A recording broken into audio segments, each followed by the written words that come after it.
सर्वदा योग तुझा घडावा, तुझे कारणी देह माझा पडावा. उपेक्षू नको गुणवंता अनंता, रघुनायका मागणे हेची आता.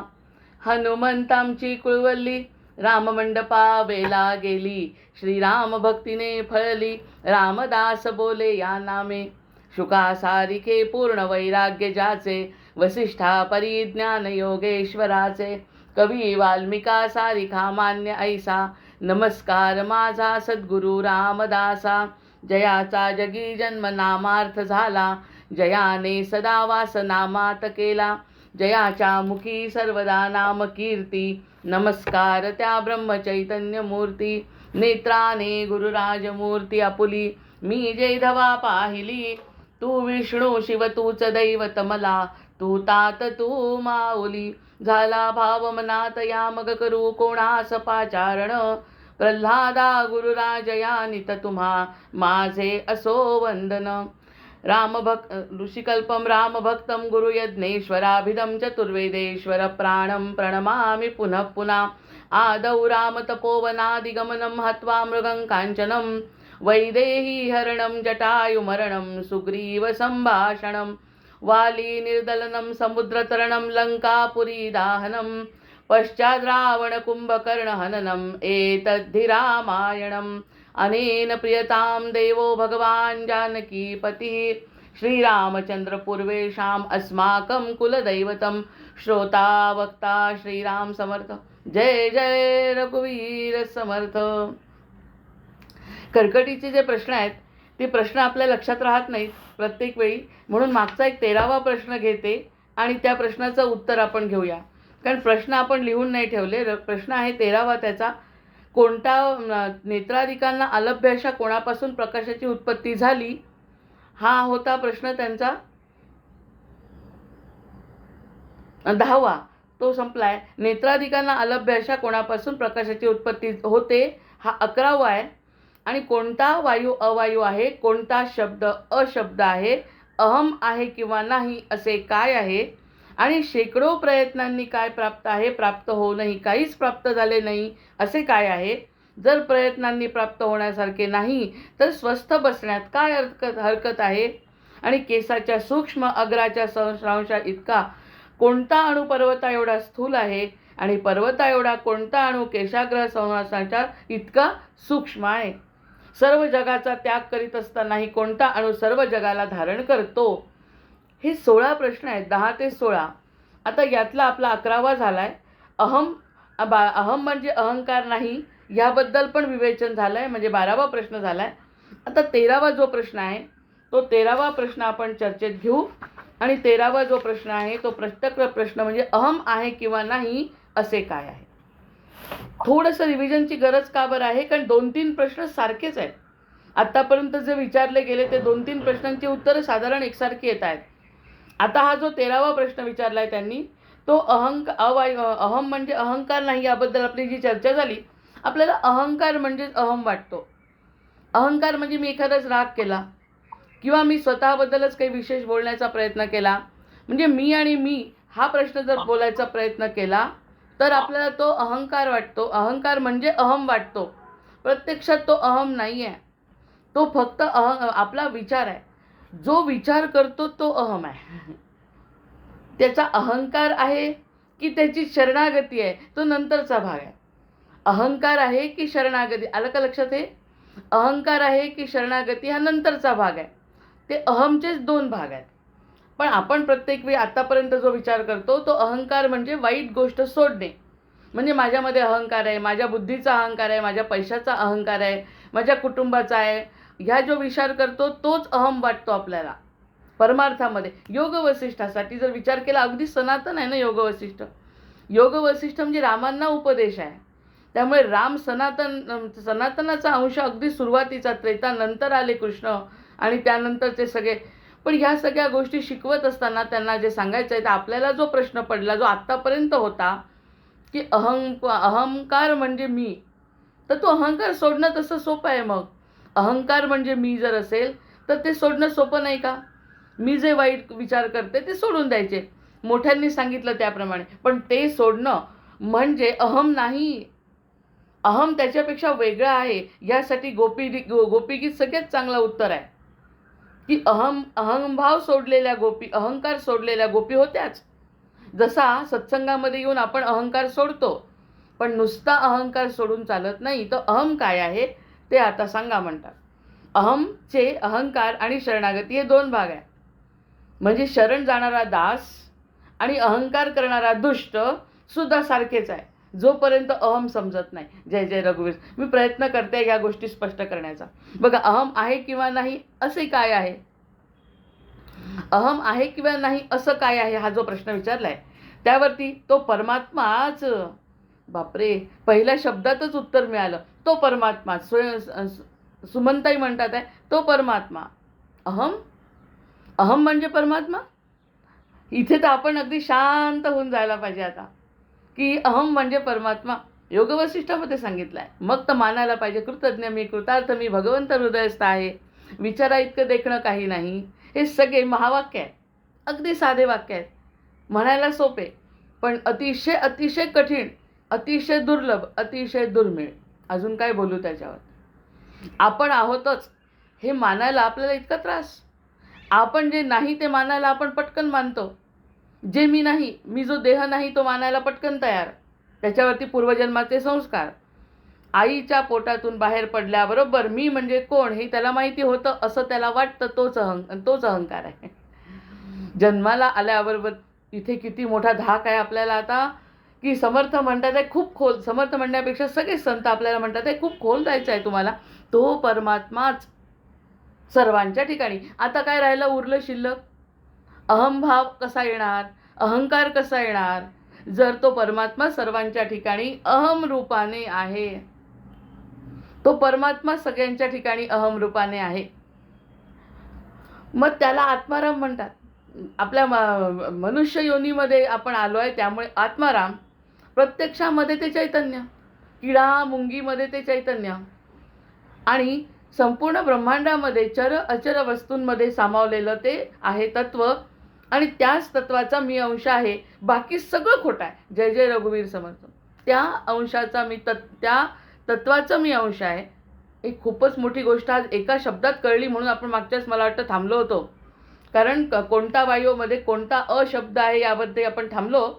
तर ह्या कारण हेच आहे की अहम एका ओळीमध्ये सार आलेला आहे, पुढे बोलायची गरज नाही. जितकं चिंतन करू तितकं कमी आहे. 1 तासाचं यावत की जो परमात्मा, मग त्याला भरला घनदाट हरी दिसे असं जे वाक्य आहे त्याचा अनुभव घेणारा म्हणजे तो.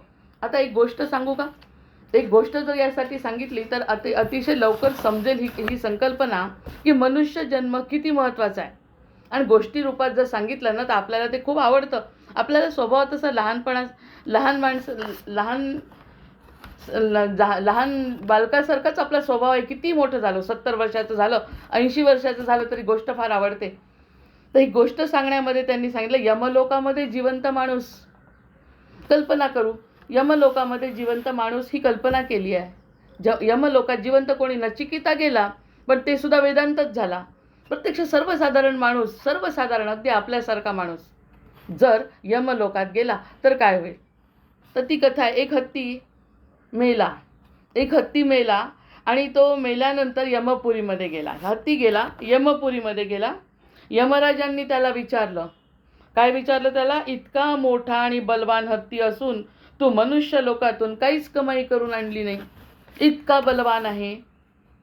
बलवान आहे, इतकी शक्ती तुझ्यामध्ये आहे, काहीच कसं कमवून आणलं नाही.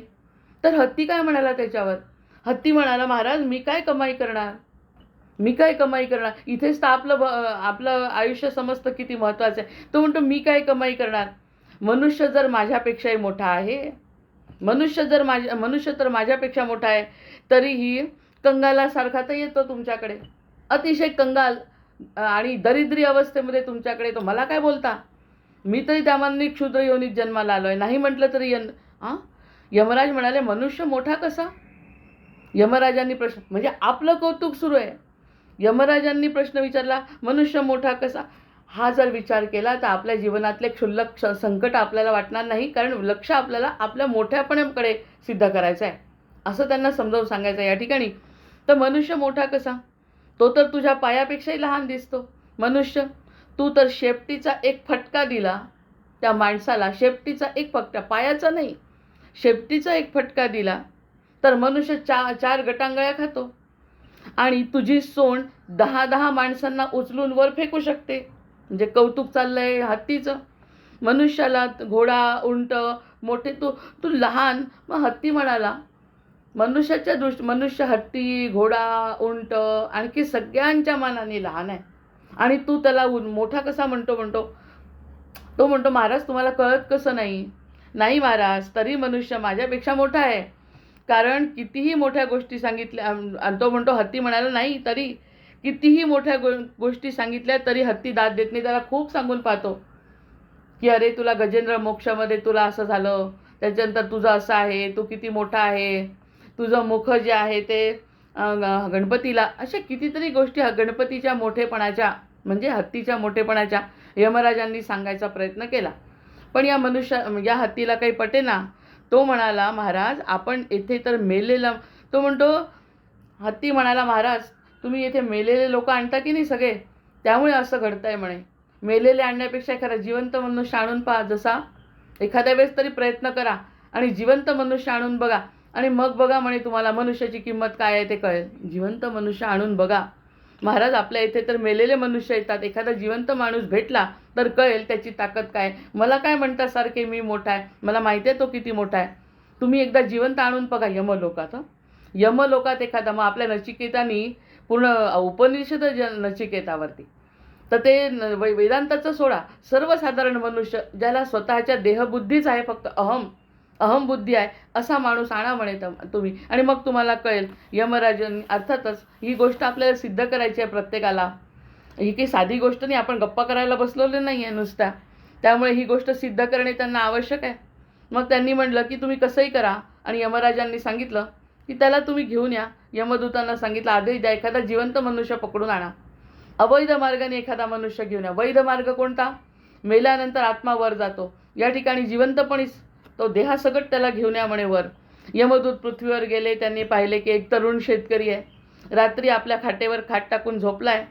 तर त्याला यमदूतांनी आपल्या संकटाने खाटच वर उचलली आणि त्या तरुणाला प्राण न काढता सशरीर यमलोकामध्ये घेऊन आला. आणि यमलोकामध्ये नेत असताना त्या खाटेसकट त्याला उचललाय आणि त्याला यमलोकाकडे नेण्याचा प्रयत्न केला. थंड वारा लागला आणि थंड वारा लागला तर त्या शेतकऱ्याची झोप उडवली. आणि अचानक बरं हे सगळं घडलं. तो तर झोपलेला होता शांतपणे. ते अचानक त्याला घडलं तर त्याचे डोळे उघडून पाहिले तर त्याला यमदूत दिसले. आणि त्यांनी कथेमध्ये ऐकलं होतं की यमदूत असे दिसतात. आपण इतक्या कथा ऐकतो जिवंतपणी आणि मनुष्य जन्मामध्ये, तर त्या मनुष्य जन्मातल्या कथा ऐकल्याचा इतका परिणाम झाला की त्याला समजलं हे यमदूत आहेत आणि हे यमदूत आपल्याला कुठेतरी घेऊन जातात आहे. आणि यमदूत नेतात म्हणजे अर्थातच आपल्याला यमपुरीत नेतात आहे, हे त्याला समजलं. आणि मग मला घेऊन जात आहेत. तर तो काय म्हणाला, मनातल्या मनात, म्हणजे हुशारी बघा इथपासून सुरू. अचानकपणे यम आले आणि घेऊन चालले सशरीर. बरं, सशरीर केलं तरच हे शक्य आहे. आत्म्याला काही कळत नाही, आत्म्याला तर जे भोगायचं ते भोगायचं आहे. पण ही जी गोष्ट आहे ती सशरीर घडत असल्यामुळे त्यांनी सांगितलं की मला थंड वाटतंय, मला जाग आली आणि समोर यमदूत दिसत आहेत, म्हणजे काहीतरी वेगळं काहीतरी दिसतंय. आता जर आपण काही बोललो तर खटाटोप होईल. म्हणून त्याने शांतपणे खिडक्यातून एक कागद काढला आणि त्यावरती लिहिलं, काहीतरी लिहिलं आणि पुन्हा झोपल्यासारखं नाटक केलं. हुशारी झोपल्यासारखं नाटक केलं. यमपुरीत पोचल्यावर यमदूतांना दुसऱ्या कामाला पाठवण्यात आले. त्या तरुणाने त्या यमदूताला कागद देऊन सांगितलं की हा कागद यमदेवांना दे. कारण जिवंत आहे, सशरीर आहे, सदेह आहे आणि विवेक जागृत आहे. त्यांनी पाहिलेल्या ज्या गोष्टी आहेत, मनात कल्पना केलेल्या, आता समजा आपण कर्कटीची कल्पना करतो, आपण आपल्या देवाची कल्पना करतो आणि अशा अवस्थेतच आपल्या देहासकट जर आपण वर उचलल्या गेलो तर आपल्या मनात सगळ्या कल्पना तशाच आहेत ना. तर काही गेल्या नाही देहाच्या सोबत. ही पण एक संकल्पना आहे. म्हणजे देहासोबत या सगळ्या गोष्टी शक्य आहे. देह गेल्यानंतर आपण विसरतो, पण याला देहासकट नेल्यामुळे याचा जो कागद होता, पेन होता, त्यानंतर संकल्पना होत्या आणि त्यांनी एक कागद लिहिला आणि कागद लिहून तर खिशात ठेवून त्या यमदूताला सांगितलं की तो यमदेवांपर्यंत पोहोचव. आणि त्या पत्रामध्ये लिहिलं होतं की हा पत्रवाहक मनुष्य यमपुरीचा सर्वेसर्वा नेमण्यात येत आहे आणि खाली महाविष्णूंची सही. असं पत्र त्यांनी लिहिलं. महाविष्णूंची सही काय लिहिली, काय केली की हा जो पत्रवाहक आहे, हा जो मनुष्य आहे तो यमपुरीचा सर्वेसर्वा आहे. असं लिहिलं. किती हुशारी, किती हुशारी म्हणावी माणसाची. आणि एवढी हुशारी आपण वाया घालवतो. त्याला सुचलं, आणि याला आपण सत्सत विवेक बुद्धी किंवा आपण त्याला प्रसंगावधान म्हणतो, ते प्रसंगावधान त्यांनी साधलं आणि ते पत्र खिशामध्ये दिलं, यमदूताकडे दिलं आणि यमदूताला सांगितलं की ती यमदेवाला द्या. आदी नारायण भगवान विष्णू अशी सही केली, खाली मस्त व्यवस्थितपैकी सही केली. पत्र वाचून यमराज चकित झाले, पण भगवान विष्णूंची आज्ञा आहे. भगवान विष्णूंची आज्ञा असल्यामुळे त्यांनी त्या तरुणाचा सर्वे सर्वा म्हणून अभिषेक केला. जय जय रघुवीर समर्थ. बाकी खाली सही आहे ना, त्या सहीचा अनादर कसा करायचा म्हणून त्याला बसवलं आणि यमलोकीचा पूर्ण सर्वे सर्वा तो आहे असा आदेश दिला. ही गंमत आहे. गोष्टीमध्ये 4 प्रकारांनी ही गोष्ट पुढे जाते. एकच नाही, जे दिसतं तेवढंच नाही. आणि मी जे सिलेक्ट करते ना त्याच्यात काहीतरी असं वेगळंच काहीतरी निघतं. हे नुसतं दिसतंय तसं नाही आहे. मग त्यांना सर्वे सर्वा जेव्हा नेमण्यात आलं, तर मग आता सर्वे सर्वा झाल्यावर आता तो जो निर्णय घेईल तो यमपुरीला मान्य असणार आहे. कारण खाली वैकुंठाधिपती विष्णूची सही आहे. विष्णूची सही असल्यामुळे मग आता असं झालं की जे जे लोक यमपुरीत मेलेले म्हणजे गेलेले लोक आत्म्याच्या रूपात जे जे तिथे येत होते, जे जे येत असतील त्याला यमदूत विचारत, याला कोणत्या नरकात पाठवू. आता हा सर्वे सर्वा असल्यामुळे हा आत्मा तिथे पोहोचला आणि इतका आत्मा आपला स्वतः स्वच्छंद असून सुद्धा केलेल्या पापाचा परिणाम भोगणारा जो जीवात्मा त्याच्यासोबत असतो की नाही, तो जीवात्मा सोबत असून सुद्धा याला काही फरक पडत नव्हता. याला विचारायचे, महाराज याला कोणत्या नरकात पाठवू, तर तो म्हणाला वैकुंठात पाठवा. जे कोणी आलं वरती, जे कोणी सशरीर नाही, जे कोणी जीवात्मा तिथे आला त्या प्रत्येकाला वैकुंठात पाठवा. किती चांगली सोय करून ठेवली. म्हणजे किती चांगली सोय करणं सुद्धा किती चुकीचं आहे हे सुद्धा या गोष्टीमध्ये समजतं. कोणत्या नरकात पाठवायचं, तर त्याला वैकुंठात. नरकाचं तर नावच घ्यायचं त्या प्रश्न नाही. आता सगळ्यांना वैकुंठात पाठवा आणि तो वैकुंठात पाठवला जाईल. कारण यमदेवांच्या पुढे जाण्याच्या आधी सही विष्णूंची असल्यामुळे असे करत करत करत करत कोणालाही नरकात न पाठवता सगळ्यांना वैकुंठात पाठवत होता तो. सगळ्यांना त्यांनी वैकुंठात पाठवलं. थोड्याच वेळात वैकुंठ भरलं. नेहमी आता इतके जर तिथे झाले तर वैकुंठ भरून गेलं. भगवान विष्णूंना आश्चर्य वाटलं, पृथ्वीवर असा कोण ब्रह्मज्ञानी आहे. पृथ्वीवरती त्यांना हे काही माहितीच नाही की यमपुरीमध्ये काहीतरी घडलंय. तर ते म्हणाले, पृथ्वीवरती असा कोण ब्रह्मज्ञानी आहे संत की ज्या संतांच्या संगतीमुळे सर्व लोक निष्पाप होत आहेत आणि सगळे निष्पाप होऊन पुण्यवान होतात आहे आणि सगळे जण वैकुंठाला प्राप्त होतात आहे. असा कोण ब्रह्मज्ञानी पुरुष पृथ्वीवरती अवतार घेऊन आलेला आहे. मला कशी कल्पना नाही असून त्यांनी यमपुरीमध्ये चौकशी केली. कारण अति गर्दी झाली. यमपुरीमध्ये चौकशी केली. यमराजांनी सांगितलं, प्रभू हे सर्व त्या नवीन सर्वेसर्वाच्या आदेशामुळे होत आहे.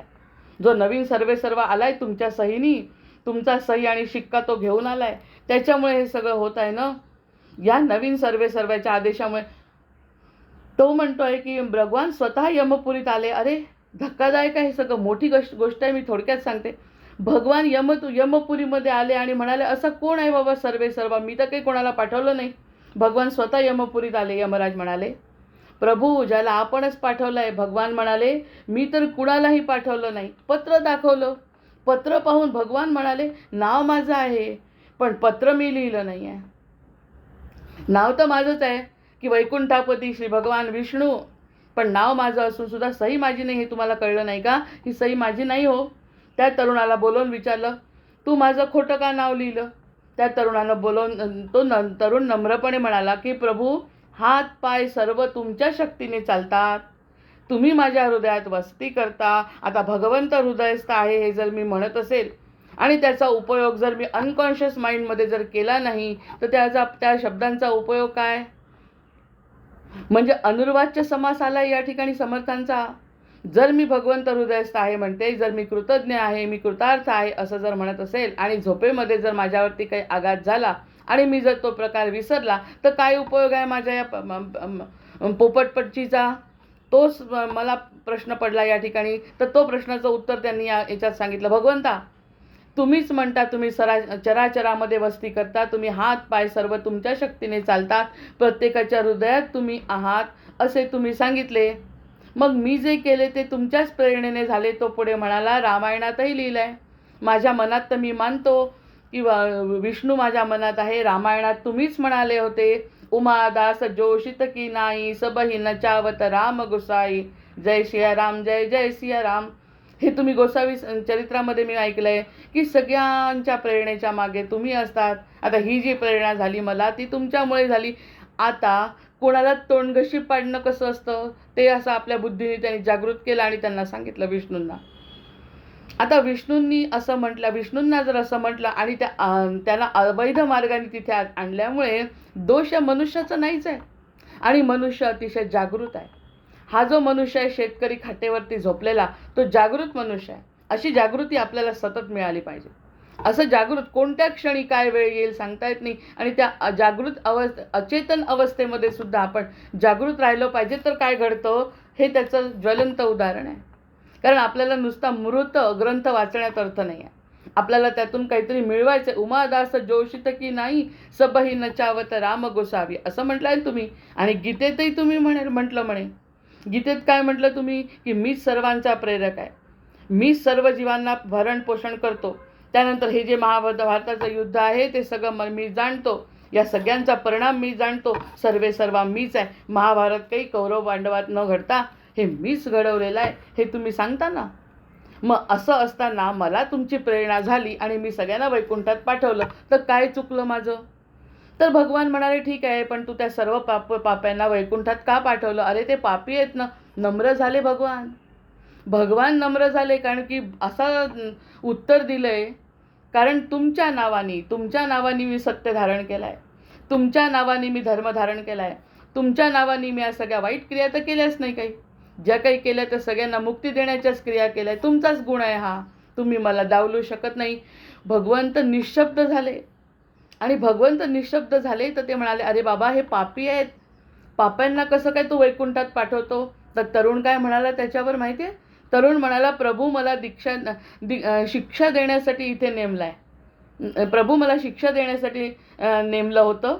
मला तर अवैधरित्या तुम्हीच आणलंय. बापरे. म्हणजे एखाद्यानी जर धर्म धारण केला तर तो भगवंताला सुद्धा बोलू शकतो. एखाद्यानी जर धर्म धारण केला, मनामध्ये सत्य धारण केलं, तर तो भगवंताला सुद्धा बोलू शकतो. हे नामदेव आणि तुकाराम म्हणूनच झाले पुढे जाऊन. कारण हे असे आहेत संत आधीचे. त्या माणसांनी सांगितलं, तुम्हीच सांगितलंय, तुमच्याच सगळ्या गोष्टी मला शिक्षा द्यायला नेमलंय. आणि जर शिक्षा द्यायला मला नेमलं असेल तर तुम्ही तर मला अवैधरित्या आणलंय. वैध काय आहे की मेल्यानंतर जीवात्मा इथे येणार आहे. तुम्ही तर मला उचलून आणलं.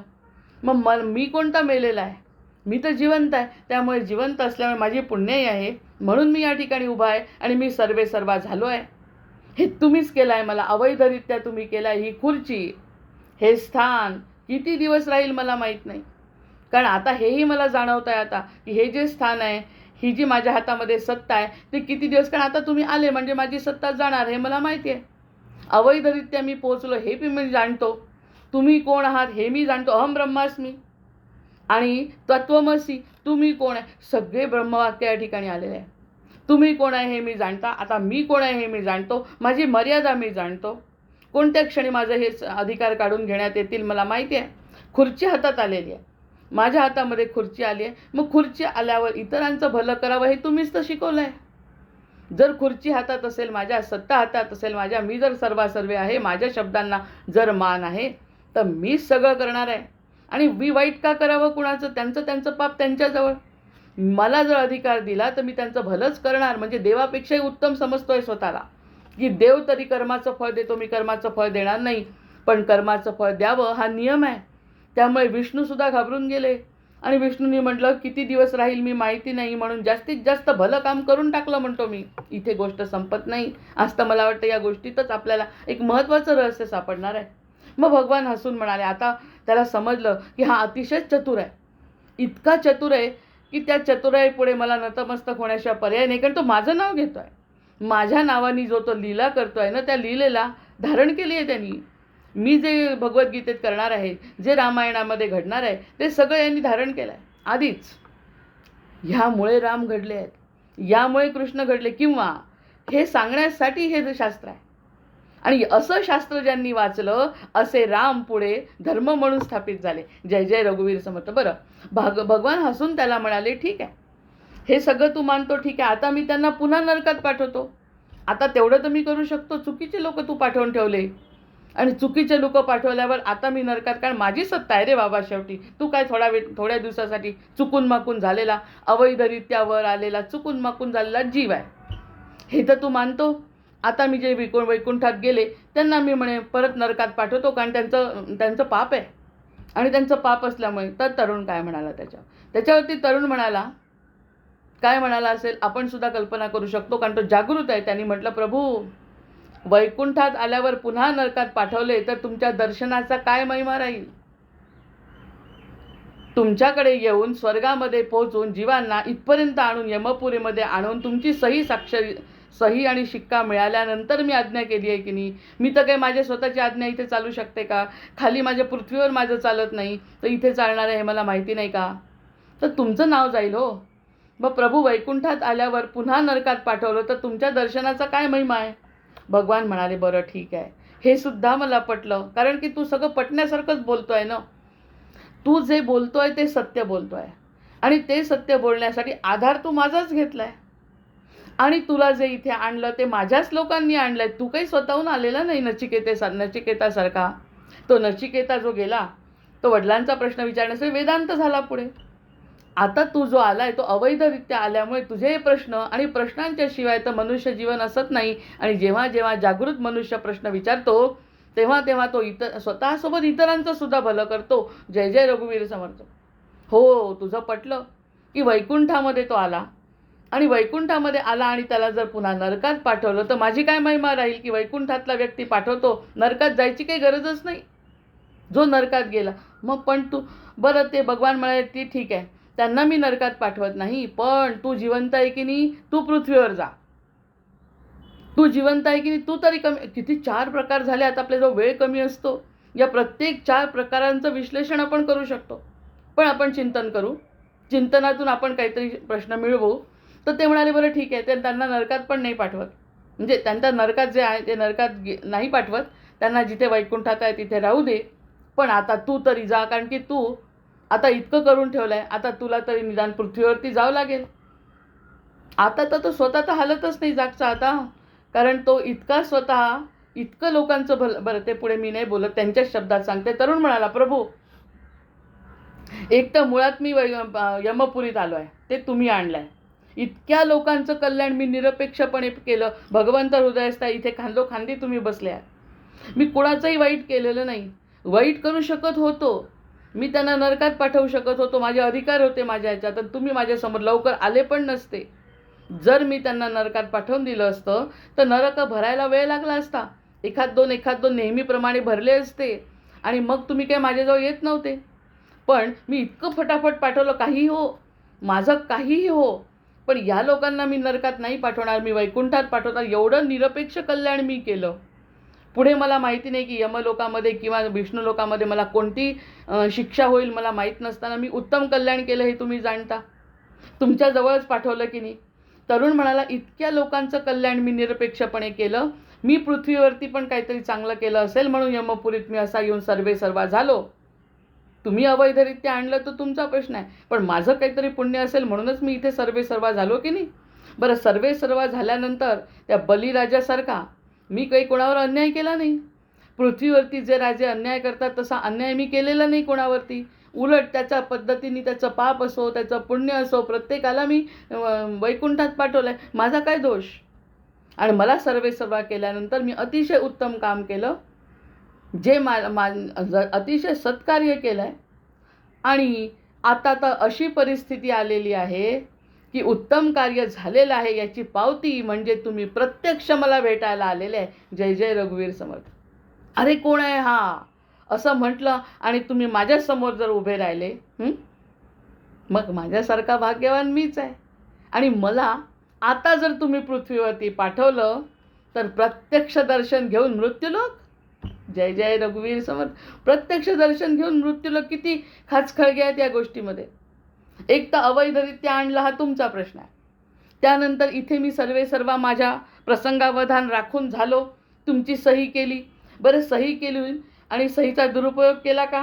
खरात प्रकरणासारखा? अजिबातच नाही. त्याचा इतका सदुपयोग केला की माझं काही हो, मला माहिती नाही, पण जो जीव दिसला त्याला वैकुंठात पाठवलं. आणि वैकुंठात पाठवल्यानंतर तुम्ही जेव्हा प्रत्यक्ष इथे आले तर तेव्हा त्यांना सांगितलं वैकुंठातून नरकात पाठवा. तर मी तुम्हाला अट घातली की ते नरकात जाणार नाही. म्हणजे त्यांचं काहीच वाईट होऊ दिलं नाही मी, माझं काही हो. आणि एवढं झाल्यानंतर तुम्ही जे तळमळून इथे आले, अरे कोण मनुष्य आहे बघायला, म्हणजे मी काहीतरी विशेष आहे आणि मी असा विशेष मनुष्य आहे. आणि जे बघण्यासाठी वैकुंठातून विष्णू माझ्यासमोर उभे राहिले आणि ते म्हणतात पृथ्वीवर जा. मग तुमच्या नामाचा, विष्णू सहस्त्रनामाचा महिमा काय? विष्णू सहस्रनाम म्हणणारा माणूस जर पृथ्वीवरच जन्म घेत असेल, पुनरपि जननम पुनरपि मरणम पुनरपि जननी जठरे शयनम, असं जर तो करत असेल तर याचा काय उपयोग आहे? असं म्हटल्यावर भगवान आता विचारात पडले. पहिल्यांदा धक्का बसला, नंतर ते हसले. पण त्यांनी त्या माणसांचं तर भलं झालंच आहे, सगळ्या जीवांचं. ते जीवसुद्धा त्या काळी किती भाग्यवान असतील की ज्यावेळी याच्या हातात सत्ता होती तेव्हा ते वैकुंठात पाप करून सुद्धा गेले.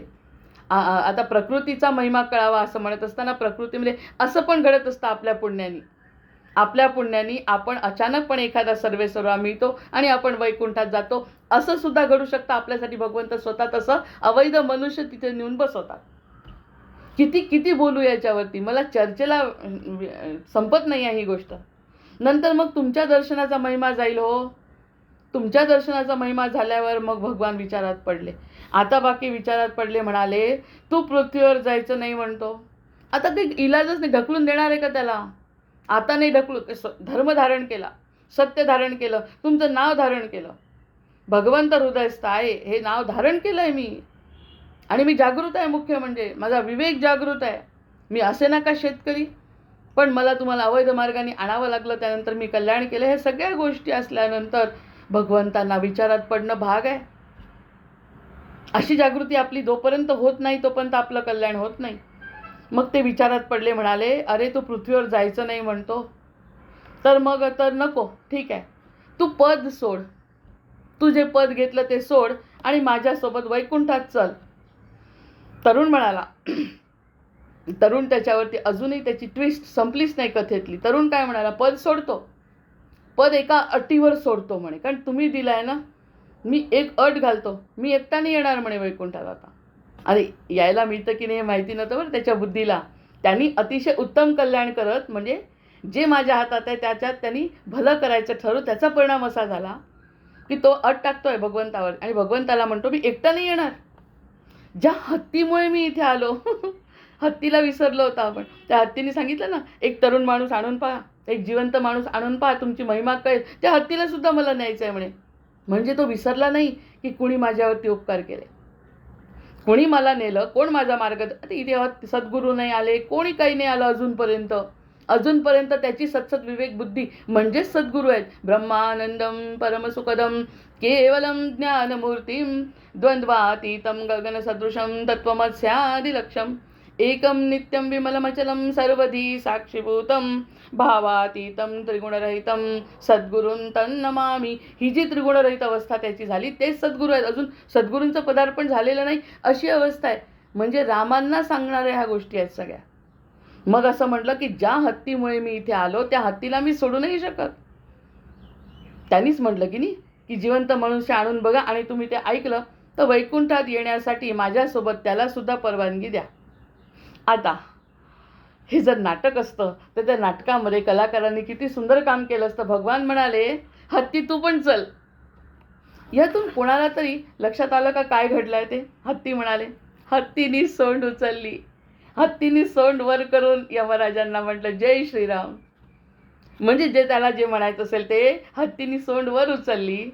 म्हणजे त्या सोंडेतून त्यांनी सांगितलं भगवंता बघा, मनुष्य, जिवंत मनुष्य आणला तर काय करू शकतो. तुम्ही मला मोठे म्हणत होते, मला माहिती आहे माझा मनुष्य कसा आहे.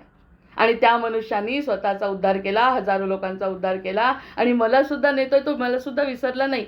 आणि हे सगळं सत्ययुगाच्या आधी घडतंय बरं. म्हणून हे लोक चांगले आहेत. त्या ठिकाणी कोणी किती पैसा खाल्ला असता खुर्चीवर तर हे काही घडल्या नसत्या गोष्टी. आणि ह्या घडण्यासाठी हा योग वसिष्ठ ग्रंथ आहे की हे सगळं चांगलं घडावं, रामराज्य यावं.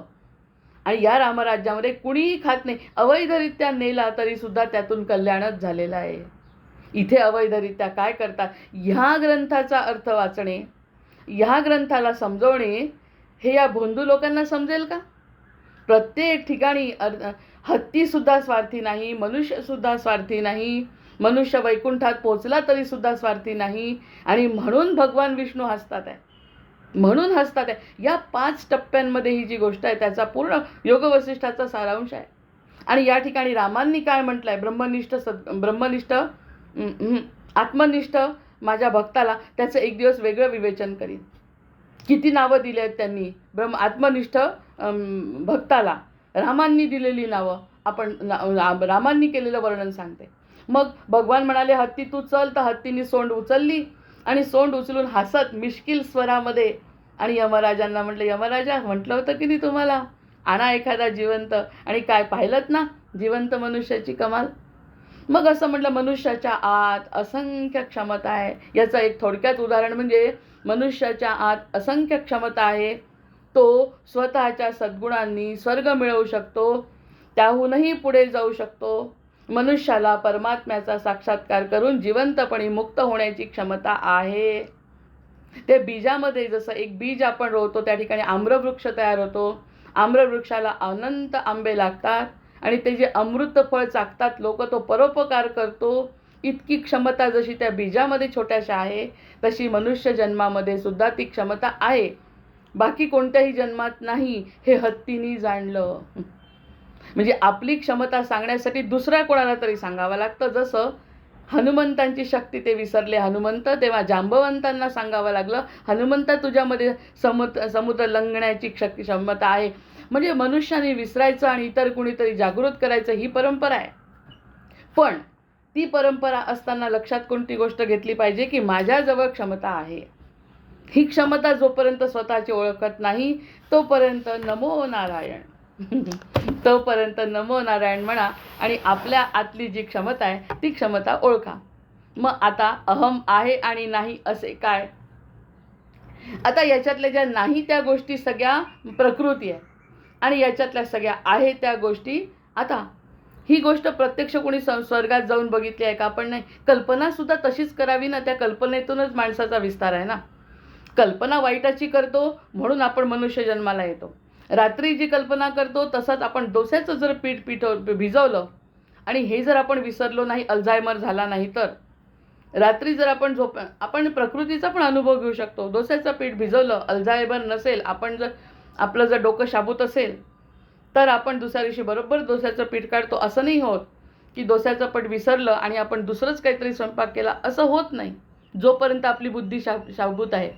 मग दुसऱ्या दिवशी डोस्याचा बेत असतो हे रात्री लक्षात असतं आपल्या, की रात्री गाढ झोपलो तरीसुद्धा सकाळी आपल्याला डोसा करायचा हे कोण आठवण करून देतं?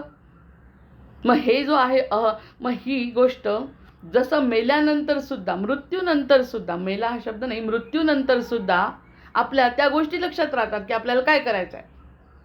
मग आपल्याला काय मृत्यू समाधी आत्मात्वम गिरिजामती सहचरा प्राणात शरीरम गृहम पूजा ते विषयोपभोग रचना निद्रा समाधी स्थिती. निद्रा ही जी समाधी स्थिती आहे अशी जर झाली तर आपण रात्री डोसा भिजवला हे विसरू. समाधी अवस्थेमध्ये आपण विसरून जाऊ आणि खरंच निद्रेचा आनंद घेऊ. प्रत्यक्षात आपण निद्रेचा आनंद घेत नाही, कारण डोसा प्रकरण आपण सकाळी करायचं हे लक्षात ठेवतो.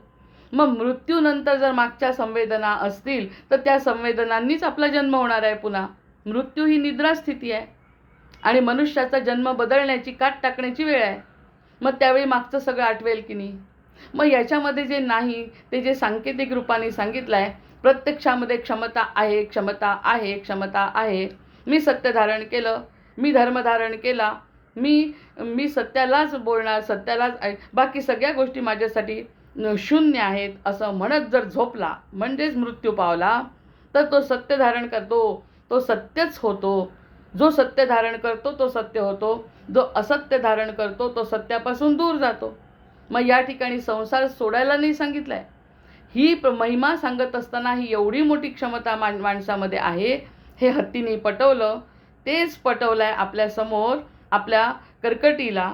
ब्रह्मदेवांनी आणि हे ऐकवतायत आपले वसिष्ठ रामांना, आणि असे राम तसं जीवन जगतायत.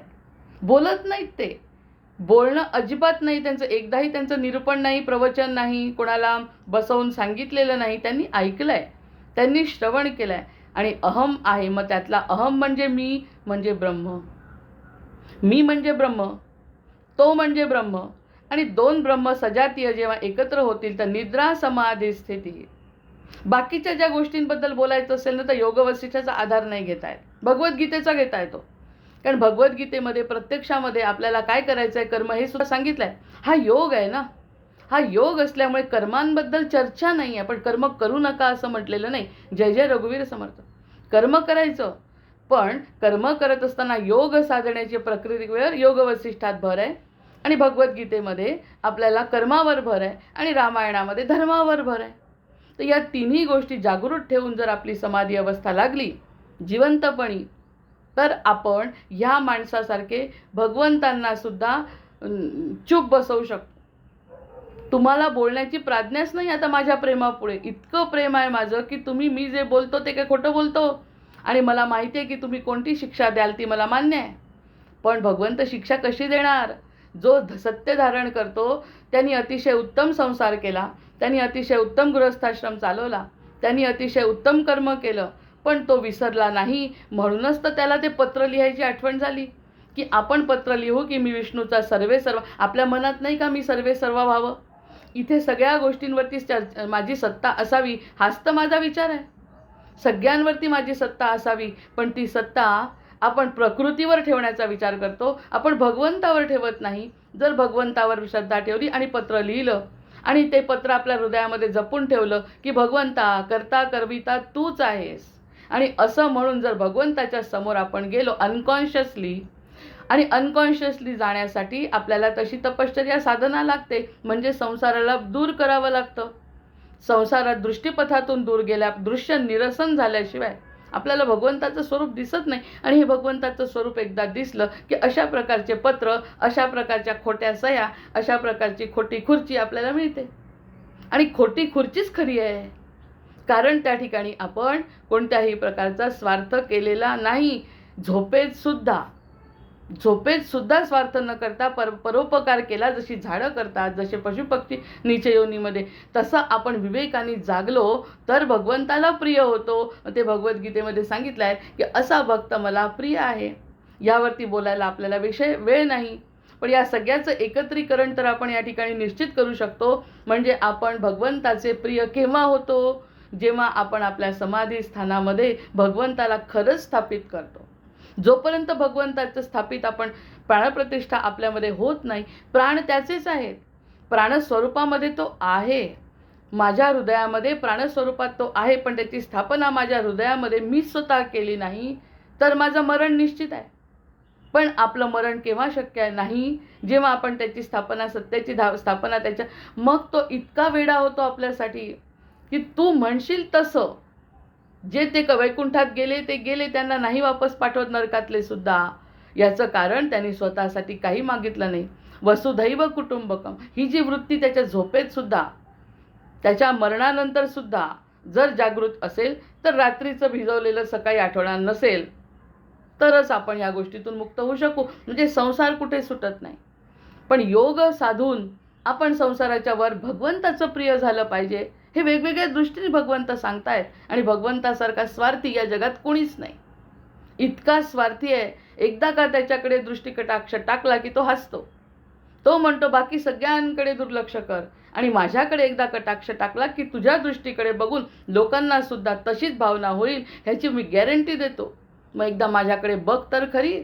आणि हे सांगण्यासाठी ही जी गोष्ट हत्तीच्या रूपात, हत्तीची सोंड वर करून मला स्वप्नात जाणवलं की हत्ती किती सुंदर पद्धतीने वर करत असेल. बघा भगवंत, हनुमंत किती, मनुष्य किती ग्रेट आहे.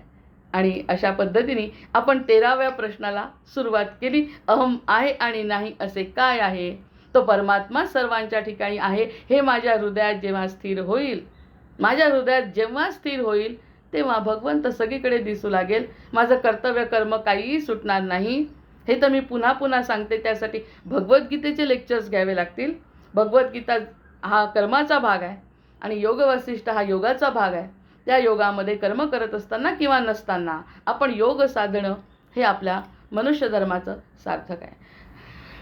आवाहनं न जानामि न जानामि तवार्चन पूजाञ्चैव न जानामि क्षम्यतां परमेश्वर क्षम्यतां परमेश्वर क्षम्यतां परमेश्वर. जय जय रघुवीर समर्थ. जय जय रघुवीर समर्थ.